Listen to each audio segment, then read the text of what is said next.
talk show is brought to you by Organissima, New York. Your exotic skin, hair, and beauty source, and your one-stop shop for all your natural and organic skin and hair care, featuring authentic organic Moroccan oil and prickly pear seed oil and much more. Bringing you only the best, straight from the source and proudly produced in the USA. So what are you waiting for? Shop today at www.organissima.com. Organissima, New York. Your beauty is our duty.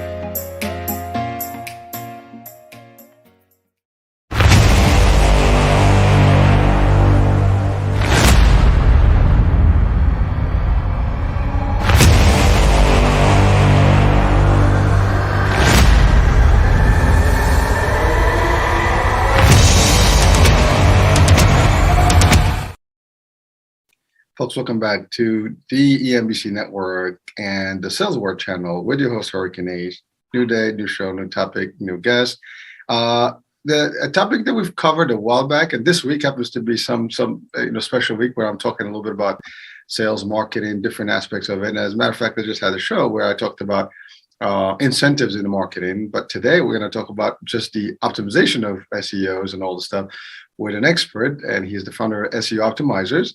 I have with me Brandon Leibowitz, and he is going to take us through the real world of digital marketing and break it down for us, because I know we all know about it. We see it now, it's part of our lives. But, if you're a new business, or you're still learning about this stuff, or you're an old business that you haven't adapted to this, this may be an opportunity. And Brandon is here to help us, hopefully guide us through it. And ultimately, maybe we can use Brandon's services to assist us, get better and reach out, and send out a message out there. Brandon, welcome to the show. Thanks for having me on today. Oh, it's a pleasure. And, I'm just, intrigued. I want to learn more. And we want to just hopefully share. First things first, it's always good to, who is Brandon and how you went about starting SEO Optimizers. Yeah, my name is Brandon Leibowitz, and I got involved with digital marketing after I got my degree in school. And the first job I got was helping a company out with their digital marketing, and I didn't really know much about it. They said, don't worry, we don't know much about it either, which is kind of interesting. They're like, we're going to take classes and workshops and learn alongside with you. And this is back in 2007. And after working there for a few months, just realized everyone's probably going to have a website in the future. There's a lot of different ways to get traffic. And I was helping out with like their SEO, social media, helping out with paid ads, doing some email marketing, and just really focused on the SEO over the years, because SEO is a way to get free traffic. And I just thought, why spend money on ads when you could get up there for free organically? So we'd work full time at different companies or advertising agencies. And on my lunch break or before work, after work, I would work on my own freelance projects and built it up to where I was able to quit my job and just solely focus on the company SEO Optimizers. Wow. Well, first of all, congrats on that. I mean, you've done what a lot of people are dreaming of and working towards. It's not easy to take that leap and just do your own thing. And love the combo where you were working and you were still planning and building your own, and finally you were able to do that and just be independent. So kudos to that. And for people listening, and watching right now, hey, that's how it works, right? You got to do what you got to do, but eventually, if that's your dream and where you want to go. After your own company and be your own entity and do your thing, this is the way to do it. So thanks for sharing that. I appreciate it. So I know you talked about just some of the digital marketing. You talked about the future websites and e-commerce and all stuff. That's actually you can't have a business today without one of those. Yeah. And there's almost, you can have a website, but it may not be generating traffic, and that's usually the biggest issue with all the different websites, because they're there, but nobody knows about them. And let's talk about that today, because first of all, the importance of website, because I know it sounds easy, like everybody has a website, but what is your experience with websites and the content of it, the design of them? Does that even have anything to do with the SEO optimization? Nowadays, the design has an impact, because what Google looks at is not just getting people to your website. So I could optimize your website, do all the right things, put all the keywords in the right areas. And then if you rank on Google, like let's say you're at the top of Google and all these people start going to your website, but your website loads slowly or it's hard to navigate through and people hit that back button, Google sees that. And if a majority of the people hit that back button, Google's going to say, maybe you aren't the best to be number one, even though you've done all the things that we want to see, putting keywords in the right places, building backlinks, adding content, doing all the technical stuff. But if people don't respond well, which is called like the user experience, which is a new part of Google's algorithm that came out a couple of years ago, where now they look at the behavior. Do people go to your website and stay on it? That's a good sign. Do people go on it and then leave immediately? Then maybe you aren't the best website. But overall, the look of the website doesn't really have that big of an impact. But if people leave after looking at your website, that's a negative sign. And it doesn't really matter what platform you're built on, if it's like WordPress or Squarespace, Shopify, Wix. For the most part, nowadays, they're all good enough. I would say WordPress is probably the best platform out there. It's free and you could customize it however you like. But if you're on some of these other platforms, it's not that big of a deal. Maybe 5 years ago, I would say you have to switch out because Wix and Squarespace are really limiting, but they're getting better. They're still not fully there yet, but they're getting better, closer. But again, it's not that big of a deal. There's a lot of other variables that go into SEO that help with the rankings. So in your expertise, traditionally it was kind of the website was a different story, but now they're all up there in terms of the design and stuff, but really the speed of your website, whereby someone can go in, navigate quickly, things are refreshing quick, and you don't feel like, oh my God, and then reset and all that. Because to your expertise now, Google is looking at that. That's kind of like how they determine who goes where, and that's pretty interesting. Now, is based on your expertise and experience, is there any way someone can actually? I know there is, but obviously you are expert. You're going to guide us towards like the best way to do this.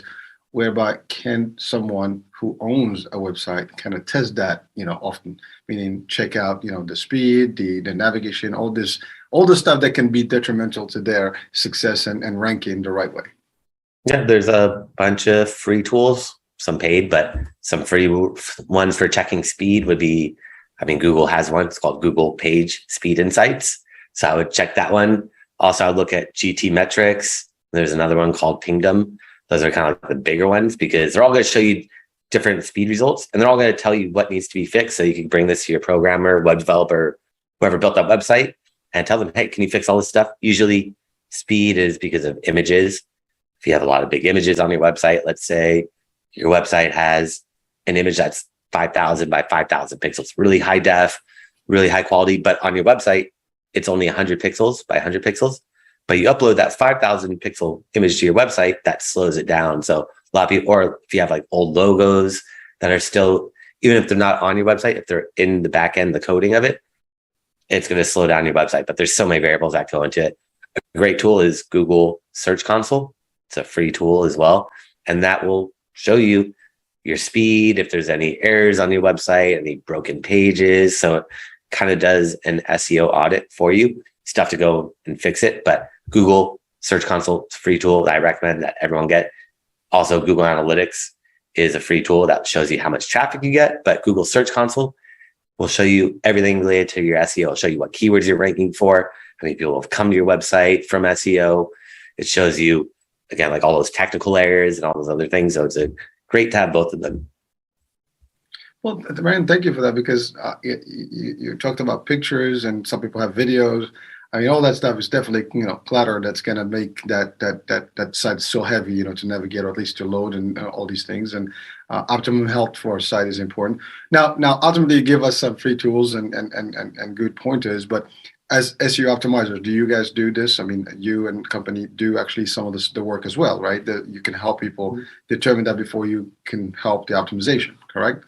Mm-hmm, yep. Look at all that, because it is important to make sure that website's optimized. If not, then you're probably not going to get those rankings. But SEO is like a puzzle. There's over 200 ranking factors to Google's algorithm, but some are a lot more important than others. Like speed, Google talks about speed, but if I check all my competitors, or even like the top big corporate websites, a lot of them are going to fail that speed test. So speed is just one aspect of their algorithm, but there's so many other ones that are much more important, like having good content is really, really important, and having backlinks.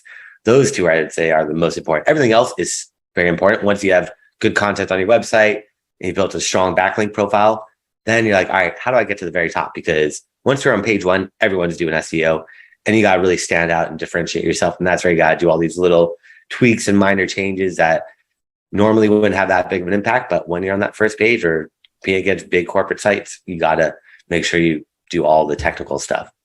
Well, so let's talk about it. You're talking about the content is one thing. Ultimately, everybody's looking for good content, and that's what's attracting and easy to read. Things like a very attractive information that's like, oh, this is what I want, right?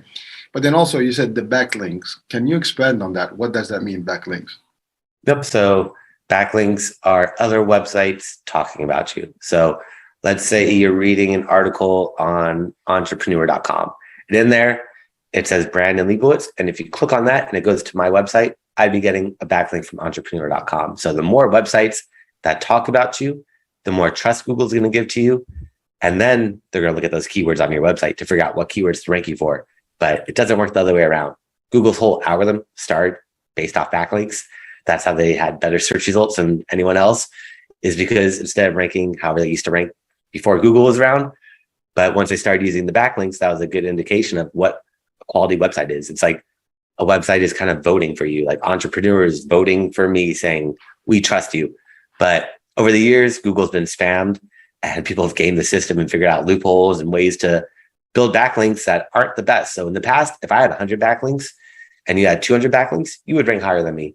But now it's not the number of backlinks, it's the number of quality backlinks. And what is a quality backlink to Google? A quality backlink is just a website that's related to you and authoritative. So let's say you have a doctor, and then they're getting a backlink from a restaurant. That wouldn't really make sense. Like, why is a restaurant linking out to a doctor? But if you're a doctor and you're getting a backlink from another doctor or WebMD or anything related to health, that's what Google wants to see.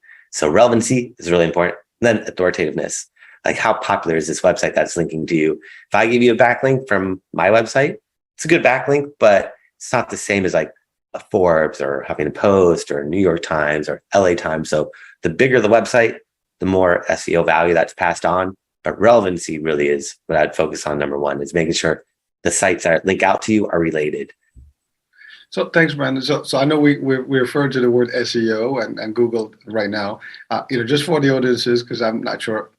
Maybe someone is not clear about what SEO, what the acronym stands for, and also, if there are certainly other search engines, and so if you can just expand on like maybe like the bigger ones. Google is the monster, but there's other ones that people use. If you're using, for example, I guess Apple products, you got Safari and you got other, things. You got what is it, Edge, and you got different things, right? So can you expand on like the differences between those and why one could possibly be better than the other in terms of selection?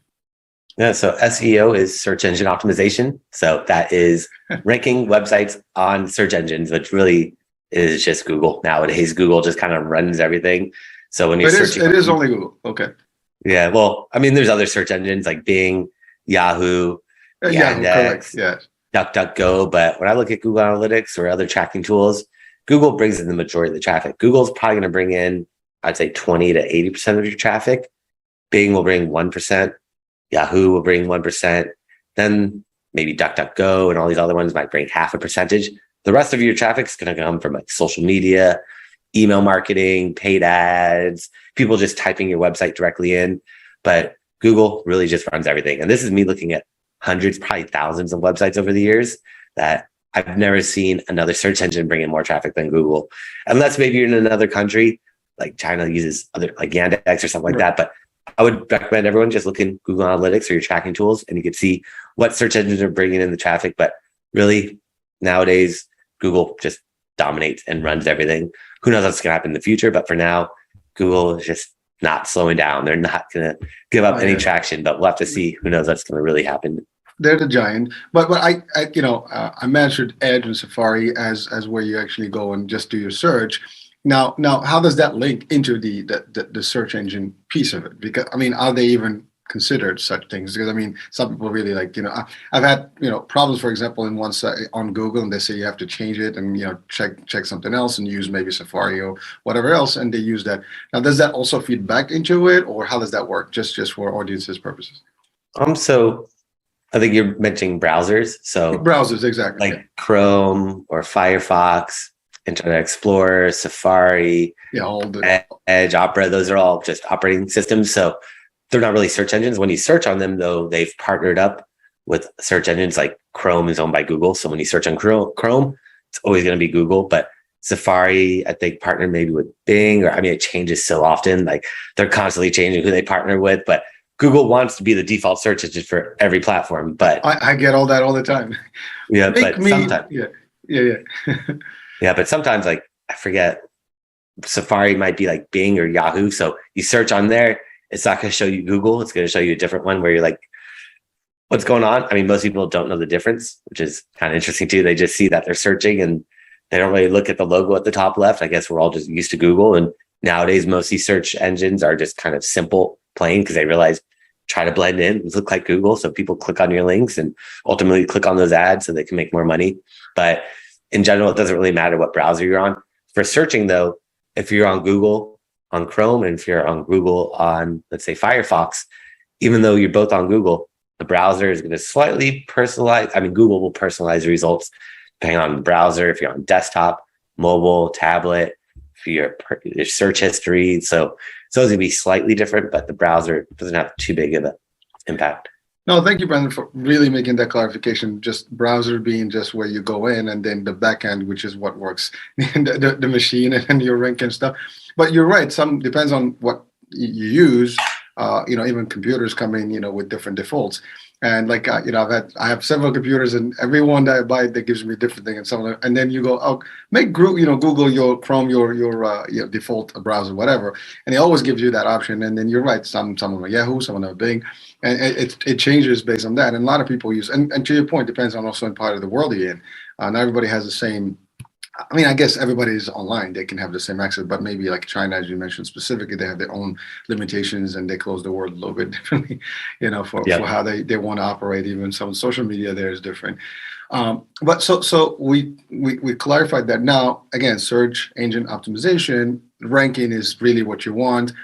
So let's talk about how that works. Your job when you go in, let's say if you take anybody's of our audiences right now as a business and they want to really maximize and optimize their position on the World Wide Web, right? So they want to be top, tier. You just click a name and then voila, they show up. That's the other thing. That's not the, and by the way, before I get something that you mentioned, it was funny because you look into, like you said, a Bing or Yahoo for the same item or the same name, and you don't get the same results. And that just, like sometimes for a picture, I'll give you an example. I search for somebody and you look at this one, they don't come up. I go to Google and they come up.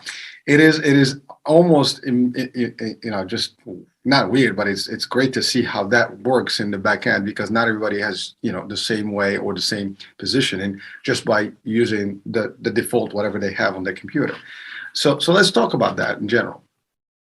Mm-hmm. Yeah, no, it's always gonna be different. Bing powers Yahoo. So if you search on Yahoo, it's actually Bing that shows the search results, but everyone has a separate algorithm. They're all different. And a lot of them now have machine learning where they don't even know how it's learning. It's just learning by itself with artificial intelligence, which is a little weird and scary. So people at Google don't even know how Google search works anymore. So it's just learning on its own. And most of the search engines copy one another or have similar ideas about how the algorithms work, but no one really knows how the algorithm works. So it's all top secret.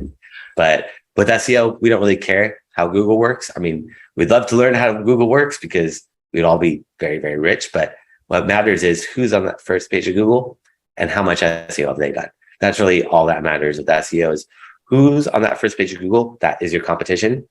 Whoever's ranking for your keywords, those are your competitors. And how much SEO have they done? And how can I do a better job of it? That's really all we're looking at. So you would take a website and really go back into the back end of that website and figure out, you mentioned keywords as a tool. I'm assuming, in some places we refer to tags, as another way to to just promote your whatever you're promoting. But really the keywords is the words that the system is going to look for and then hopefully bring you up. I mean, I'm just trying to simplify it. So in your expertise terms, how would you define that? Yep. They're just looking for words all over the page in the coding. They're looking at the coding and they're looking at different places that they're going to say, okay, like this title tag is more important than, let's say, some content lower down. So, but overall, as long as you have good quality content on your website, that's going to help the search engines read, understand, and know what to rank you for. But they're not going to rank you without backlinks, because backlinks build trust. And Google just does not trust any website, or none of the search engines trust any website, because there's too many weird, shady things going on, the dark web, all this stuff. Over half the websites are kicked off Google because of stuff like that. So Google looks at you or any website and just says, we don't trust you. We'd rather show people that have been around and built up trust, built up backlinks over the years versus a new website or even established website. If you don't have any backlinks, Google's not going to trust you. Well, so for someone who doesn't know that and they want to actually get into the ability to have some backlinks, I mean, certainly they need to have an expert that's willing, that can do the job and make it work. So for people watching right now, the business owners or folks that want to get there, whatever they're doing with their website. Some people even have their personal website, and we're talking on a talk show right now. There's a lot of podcasters that have their own sites that they want to promote. How would they be able to really get those backlinks? And where would they even start? Now, ultimately, by using your service, you'll be able to do some of that work. So without going into deep details, what would be some of the things you would use to just, get them really there, and what kind of results would they be able to see? Yeah, no, with now, there's a lot of different strategies, but like I said earlier, Google changes their algorithm all the time. So in the past, there's just a number of backlinks. Now it's a number of quality backlinks. So the backlinks you have to be very, very careful with, because if you build the wrong type of backlinks, instead of ranking higher, you're actually going to drop down in rankings. So you have to be very, very careful. But the best or the safest way is find your competitors. See who's on that first page of Google for your keywords. So searching Google for your keywords. Make a list of all these websites that are on that first page of Google, skipping over the ads, and using different tools, you could see all of your competitors' backlinks. So you have to pay for these tools, but you could buy it, like Ahrefs is a really popular one, or Moz, or SEMrush. These are kind of like bigger, more popular ones. You have to pay for them, but you could throw any website in there. I could throw Google in there and see every single backlink that Google's getting. And then one by one, go in, and you're not going to go after every backlink that they have. In the past you would, but now it's looking for the quality backlink. So looking for sites that are related to what you're doing and have some authoritativeness and trust. So, Brent, but if someone, let's say I just started the website, right? I have no authority, I have no ranking yet, and ultimately, it's a small business. I just started and I want to get it out there. What would be, the steps you would take? And ultimately, with this show, we want people to reach out to you, hopefully, and use your services to do this. Because I'm sure a lot of people, it is always hard to select, to your point, who's going to build your website and who's going to manage it and who's going to get it, to be ranking the right way and doing the right thing. A lot of people, sometimes they just use this one-time deal. They get somebody to design the stuff. Here's your website. Have a good day. And they don't know what to do with it. That's a tough place. So for someone like that, and I'm assuming there's a lot, if you're not a big company and you have your own developers, your own, IT, well, not IT, digital folks that do this stuff for you, you would have to go and, search for resources such as yourself to help them. And you said it, you were doing freelance while you were working for companies. And so somebody that is brand new with a, very just baby site, beautiful site, designed well, but now we need to get it out there. How would you, what would you do with them? How would you work with these folks to get them? And what's the time frame that's going to take? Because I'm sure this is not overnight. It's going to take some time to build and build that, authority with Google. Yeah, unfortunately, it's not immediate, because with SEO, the part that takes time is trust building, because you can't just instantly get trust from Google 1 month or 2 months into doing SEO or just being a business. Google wants to see that you've been around for 6 months or more, and it really varies the time frame of how long it takes depending on competition, the keywords that you're trying to rank for, how competitive they are. So it's not really a one size fits all. So every time I get a new potential lead or client, I'm always going to evaluate their website and start with website analysis and see what's working, what's not working, spy on the competitors, see what's working for the competition, and then just try to get a strategy, a plan in action. Usually, I mean, the more common things, like I said earlier, was building good quality backlinks and having good quality content on your website. Those are, I mean, the backlinks are where most people start with is, let's see, how many backlinks do my competitors have? How many backlinks do I have? How do we fill that disconnect? If they have 5,000 backlinks and you only have 50 backlinks, it's going to take a while to build it up. But if they have 100 backlinks and you have 50, that's not that big of a deal. It'll be a lot quicker to get those rankings. And it's not the number of backlinks, it's the number of quality, but just throw that out there. Just as more general examples is the backlinks really kind of indicate how long it's going to take, how much time, effort needs to be done to get you to the level where your competitors are at. Well, Ryan, thank you. But again, for someone who just literally just started, they probably don't even have any backlinks, right? I mean, it's got to take, you have to do some work to get the first initial backlinks and then build from there. Now, if I came to you with just a baby, like a little fresh site, there's got to be 0 backlinks to start with, right? I mean, there's nothing. Like, I just published my site and now it's available online, but nobody knows that it exists. Nobody even knows me as a company. So how do we take that? Obviously the work is almost the same, but you have a fresh, it's almost like, a nice little vanilla box, office that you're going to design your way. So is that even better, or somebody that already has some stuff in there, but maybe not the right quality, or which one works? Maybe they both work. I don't know.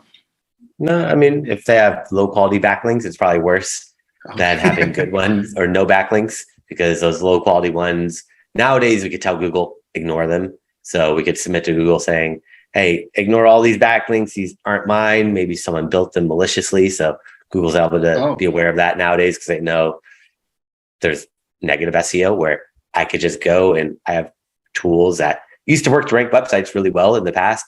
Now they don't work really well. And they're more spammy kind of things, where they'll build thousands of backlinks and you can point them at anyone's website. And Google's like, all right, we understand that some people could negatively impact your website, so we're not going to count these. But with brand new website, you got to spy on your competitors and see who's on those first page of Google for keywords that you're trying to rank for. Look at their backlink profiles, and then just start picking out the sites that look good. Maybe they're on like a Wikipedia or Yelp or Yellow Pages or MapQuest or TripAdvisor or WebMD or whatever sites that they're on. Trying to figure out, all right, they're on WebMD. How'd they get on WebMD? Did they write an article? Did they do a sponsorship? Did they, whatever it may be, to get up there? Every website's going to have different strategy, but you can spy on your competitors, see what strategies they've been employing and utilizing, and kind of build a roadmap and game plan from that. So someone, for example, we talked about podcasters, right? So, you post to different, venues or platforms, YouTube, this, that, Vimeo, whatever. Does that work to your advantage? I mean, those things out there, because if they're into those platforms, I'm sure Google kind of connects that. So eventually, if someone searches you, you're going to come up in one of those. Social media, you mentioned earlier, that's the bigger piece of it. Well, not a bigger, it's a percentage of it. So does that really create some good backlinks for you? Yeah, so unfortunately, Google is blocked from all those sites. So anywhere where it's too easy to get a backlink, Google's given people a tag saying you put this on your website, and none of these backlinks count for SEO. So sites that got spammed a lot, like Wikipedia, too many people have gone in it, try to edit Wikipedia just to get a backlink, because Wikipedia is one of the top 10 most popular websites, and getting a backlink from Wikipedia used to be really, really good. Now it doesn't really help out. Huffington Post, same thing. I don't know if you remember, maybe 5-8 years ago, Huffington Post was really, really popular. Then it got really spammed and low quality content, because all these people were just going in there to get backlinks from the Huffington Post. So Huffington Post is no follow. Facebook, Instagram, Twitter, Pinterest, they're all blocked. I mean, Google owns YouTube, but even YouTube is no follow, because anywhere where it's too easy to put a backlink in, they don't want that to count for SEO. And also, if you're getting a bunch of backlinks from social media websites, Google's going to think you're a social media website. So you need websites that are related to what you're doing. If you're into fitness, you need to find sites related to health, wellness, fitness. If you're doing marketing, you want to find websites related to marketing or business. You don't want to just go for general sites. Those don't really have an impact, but it is good to be listed on as many places as possible. It's just those backlinks they still have some value, but they've lost a significant amount of the real value, because Google just ignores them. But Google still sees your websites listed on Wikipedia. So it's like, okay, Wikipedia is mentioning you, but it's not a backlink. And the backlinks are really the more important aspect of Google's algorithm. So they just become super, super picky about how they pick up their backlinks and where they resource them for you to really make it. So it is a very tough game to actually be placed where you need to. And I'm assuming it costs also money to be there, right? I mean, to your point, you got to put press releases, this, that, the other. You got to be all over the place in the right places and mention. I mean, I get a lot of these ads about, hey, you can be on CBS and NBC and Forbes magazine and stuff. Are those actually, tools that people are using to get into these things, or they're real even? Because that I was going to ask you, because you mentioned something about spam, about, some bad, folks out there doing some malicious stuff. There's so much stuff. I mean, on Facebook and all these social media, you get these pop-up, SEOs in 1 month, $50, this, that, the other. What, I mean, I'm not knocking off anything, but, just for our audience purposes, how real are they? Are some of them? I've tested a couple myself, and I can tell you they were just a gimmick. So, and I'm not going to name names, but so I do some research. But the fact of the matter is, there's the good and the bad and the ugly all mixed in out in the web. It's just a very unique universe. And you said there's also the dark web. That's a whole different. And we can talk about that just to define what that is, because some people may not even know what is that versus the regular web. But so your just idea on that angle, like those SEO things that we see, the pop-ups and things, do they even have any value? Can people trust them, or they should stay away from them? Yeah, no, I mean, if you see an ad for like getting on CBS or Forbes or Huffington Post, if you get on the sites, it's huge wins. Like I had an old client where we got them on like 10 of those websites, instantaneously shot up to the #1 for every single keyword, and keywords that they weren't even related to. This is a couple of years ago, but each one of those sites cost thousands of dollars to get in. Forbes is like $2,000.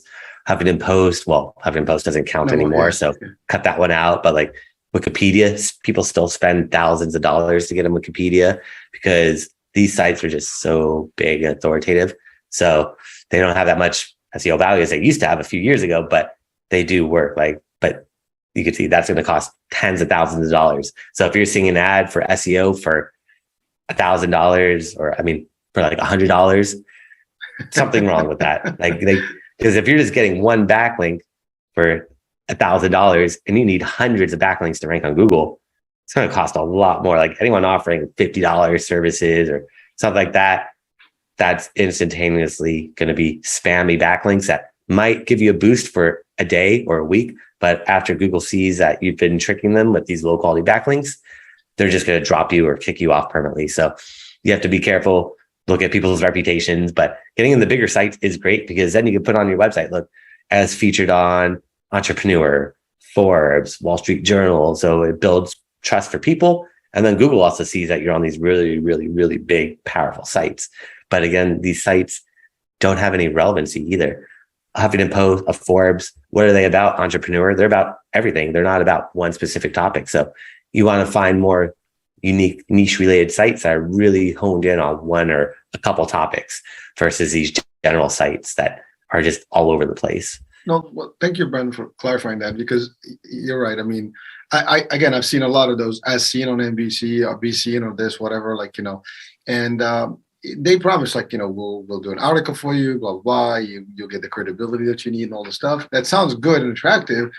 And, but is it really, going to do it? Because it's one thing to have your pictures and whatever, and you can put it on your site, but doesn't mean anything if the system in the back is not going to recognize that. So just again, for our audiences, just be aware, you guys do your own diligence or due diligence, or, check out with experts such as, Brandon here, to make sure that whatever you're doing is going to be strategic and is going to get you the result that you need to have and generate eventually the traffic that's going to get your business going to the next level. So thank you for that. Now we talked to Google a lot, and I know part of the things that you work on is Google Ads on the back end.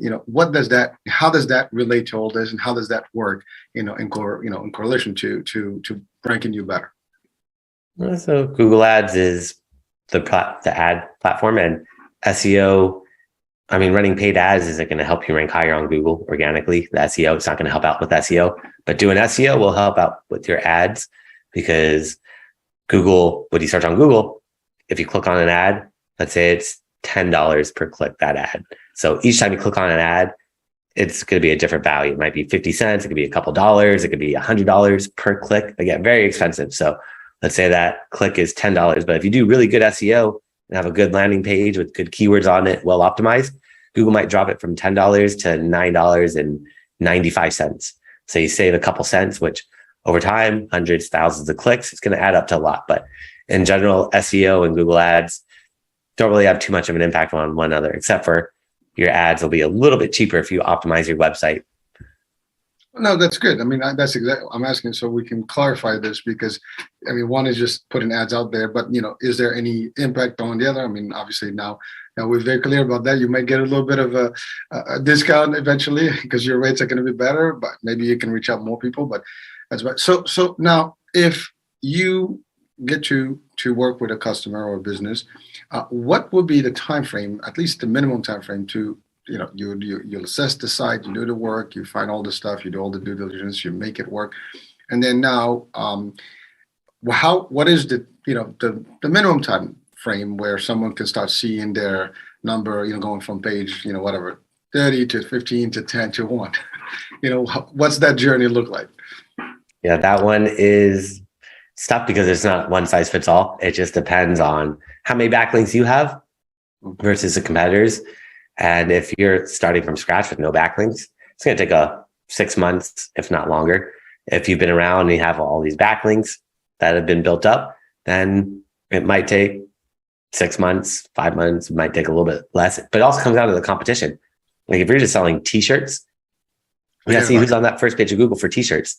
Amazon, Nordstrom, Kohl's, Macy's, Walmart, all these big corporations that probably have hundreds of thousands of backlinks. And if you're just starting out, it's going to take you years to be able to compete with that. So if you have something more unique and niche, maybe you sell organic cotton shirts for the elderly. That's more niche. Less people are going to be less competition. So it'll be a little bit quicker, easier to get up there. But it really comes down to the competition. How competitive are these keywords and how much SEO has been done to your website versus the competitors?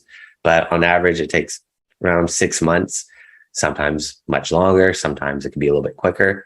Like I've had some clients where I worked with that they've had websites that have been around for years. They just never optimized it. And me making some changes pretty much got them to the first page and got them to the top within like a month. But that doesn't normally happen.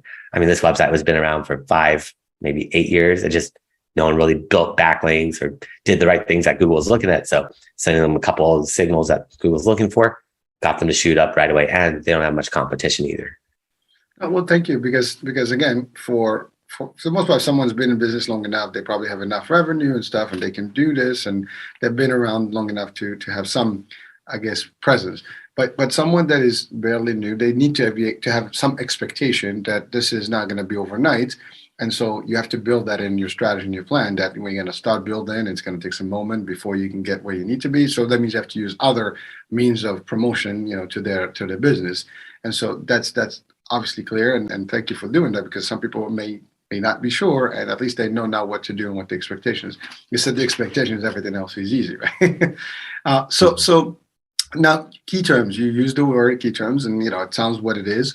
But now the selection of key terms. So you mentioned, I love the way you said it, if you're selling cotton t-shirts for the elderly, that is very specific. And now you can almost kind of zoom in a little bit on a particular audience. So therefore you become a little bit more focused on that area, and that kind of populates your numbers or your ranking to the right page based on that need, right? So it changes the dynamics, the way you select your keywords.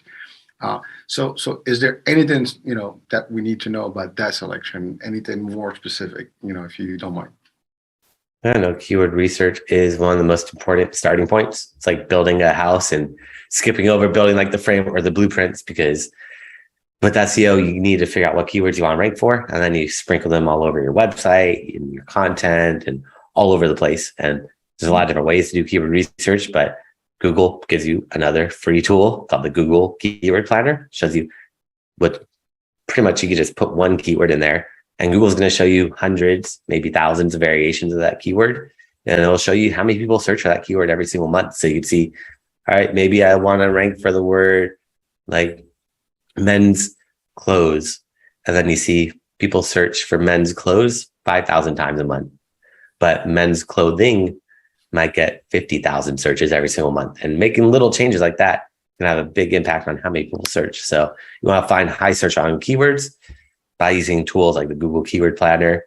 That's a free one. There's paid tools out there, but I would just use a Google Keyword Planner. That one is good enough, and it's free, and it's from Google, so you can really trust it.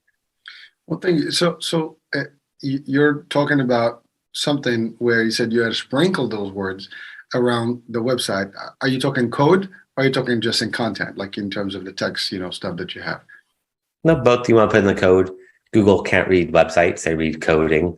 But if you're not tech savvy, you can just put it in the content on your page. So just having good quality content really helps out. But you also need to put in the title tag or meta description or schema, alt tags, header tags, all these really technical tags. But content is easy enough where you don't need to be tech savvy. Just add more text to every single page on your website. Every page on your website needs content or needs text. Images and videos are not really content to Google. Google can't read images or videos yet. They're getting closer, but they rely on text for the time being. That's powerful information because I don't know how many people know that. I mean, again, when you're a business owner, you're probably not the best. You might know your business type, but you don't really know the website word and how it works in the back end. And this is a good way to learn about these tricks. And because sometimes, like I said, I have friends who actually started websites and they just hired somebody. Back in the days, it was overseas. You just get someone for cheap. They just set it up. I get those all the time, from our website. Like, hey, would you like us to do this for you? And it's a couple of $1,000s. Okay. But then, like, who's going to work if, behind the scenes, who's going to keep managing it for you, blah, blah, blah. It's almost impossible. So I personally have not selected those, but I know people who did. And then the site is basically just there. It's dead. It doesn't have any activity or any potential. You don't even come up right away in the search. So I think it's valuable information for our audiences to know that, you want to do it correctly so you can get the results. And you mentioned a bunch of technical terms that, to your point, someone like me would not be able to do it. I'm not going to code. If anything, I need somebody to help me to go there and maneuver around the coding and throw in those things in the right place, to your point. If video and photos is not going to do anything to it, you want to have the right text and the right coding. So thank you for sharing that. So what other aspects of the SEO optimization that we should be aware of? And then the next question would be like, really, how do we work with you as a company, as a SEO optimizers? And are there anything else that you do in terms of servicing the websites and the ranking in the Google? And I know the most important things we kind of talked about really are the backlinks, number one, backlinks, and then content, number two. Everything else is important, kind of, but not as important as those backlinks and the content. If they make those two changes, everyone will see an impact on their rankings. But there's, like we talked about earlier, there's over 200 ranking factors that go into Google, but these ones are really, really important. So I'd focus on those two things. And if anyone wants to learn more about myself or my services, I create a special gift for them. If they go to my website, SEOoptimizers.com, that's SEOoptimizers.com/gift. They can find that gift there along with my contact information, and a bunch of classes I've done over the years are all there that they can watch anytime for free on all different topics about digital marketing, SEO, Google Analytics, paid ads. I've put a bunch of classes up there. And also, if they want to book some time on my calendar for me to give them a free website analysis, where I'll look at their website from an SEO point of view, see what's working, what's not working, they can book some time for free on my calendar there. Well, thank you. That's powerful. And I'll have that information on the description of the show. So that will be accessible to everyone. One last, you mentioned the word free. So ultimately, you work for a living. You're in a business to make money. So what would someone budget for in terms of, let's say, doing this monthly, quarterly, yearly? Is that like, or is it like as needed? Or, what kind of formulas people should have, or at least budget for and plan for?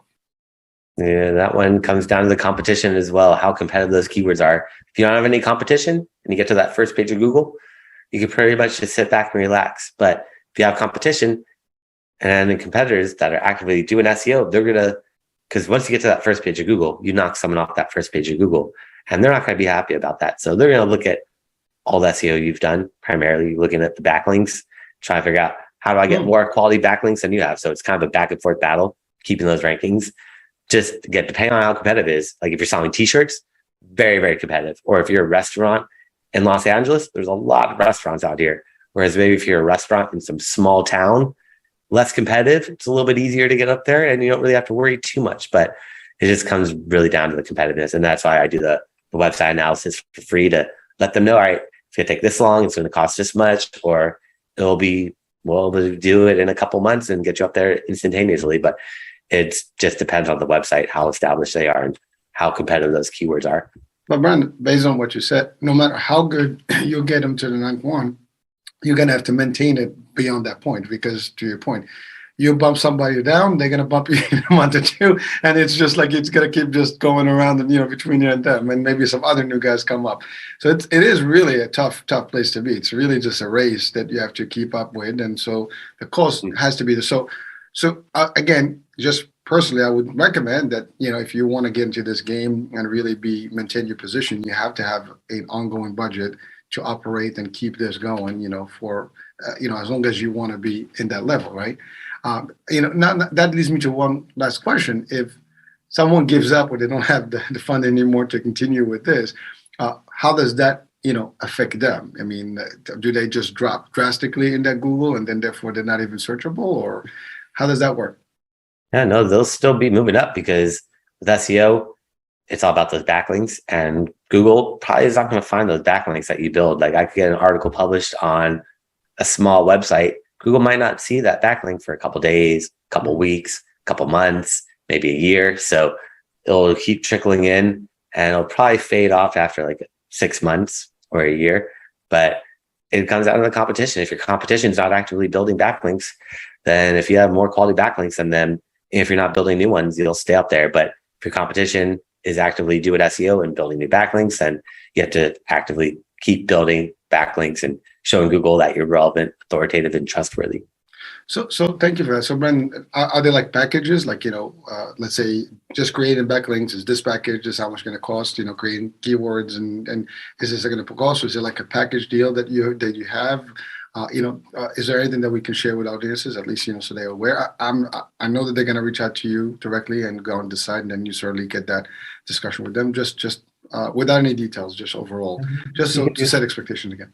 You can do either way, but if you're just doing one thing, it's not going to work. If you're just building backlinks, if you don't have the right keywords, Google's not going to want to rank you for. If you're just doing keywords on your website and adding content without backlinks, Google's not going to trust you. So it's like a puzzle. You want to put all those pieces together and make that puzzle complete. Because if you're missing a couple pieces, it's not going to fully work.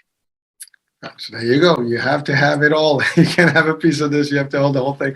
And, but I like what you said about you have to keep, doing the backlinks. That means you have to be actively, creating and sending the stuff. So, there you have it. Brandon with us today. Sorry, he is definitely an expert in this business. Please seek out his, expertise. The description, as he claimed it, as he stated it, will be also on the description of the show. So just log into it, click on the site and check out his work, and hopefully you can benefit from it. And, I want everybody to rank the right place. So good luck, everyone there. That's all I have to say. And your last advice, Brandon, for today's show?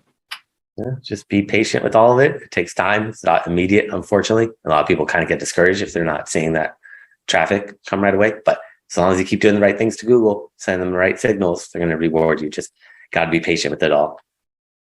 Like everything else, right? Nothing good, happens overnight. You have to take the time and really maintain. So there you have it, folks. Brandon, thank you so much for being with us today. This has been great. At least we are clear on what needs to be done to help people get to the right level in the ranking business here. So, folks, Hurricane H here. Hope you enjoyed this show, and we've learned quite a bit here. So stay tuned. New day, new show, new topic. Bye for now.